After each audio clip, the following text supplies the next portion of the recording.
Les acteurs du projet Bionet ont donné le coup d'envoi à une étape cruciale de leur mission avec l'atelier de lancement officiel de la collecte de données de biosurveillance humaine. Cette activité s'inscrit dans une démarche ambitieuse visant à cartographier l'exposition environnementale des populations en milieu professionnel.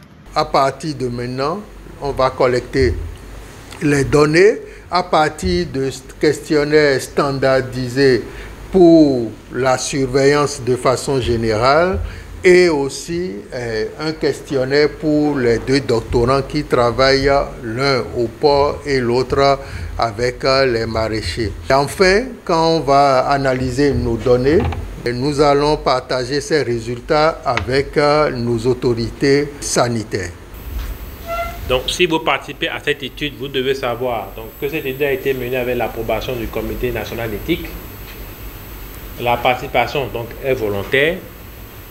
Donc, il n'y a pas, donc vous n'êtes pas obligé. Les données collectées dans le cadre de cette participation seront pseudo-anonymisées. En effet, vous aurez des pseudos, donc des codes que vous allez utiliser pour vous identifier. Vous ne serez pas obligé de mettre votre nom et prénom sur l'outil de collecte lui-même, mais sur le formulaire, ça va être possible. Donc, l'identité ne sera pas révélée lors du traitement de l'analyse des données. Donc, l'anonymat est assuré également lors de la publication des résultats. S'il y a besoin d'informations ou si sur le terrain il y a des problèmes qui surviennent, vous avez les contacts des personnes. Et donc vous avez ici les éléments qu'il faut fournir. Donc cette enquête se déroule à... Donc on mettra le lieu et prendra les informations qui sont relatives. Donc il y a les codes qui vous seront donc donnés donc pour l'anonymisation.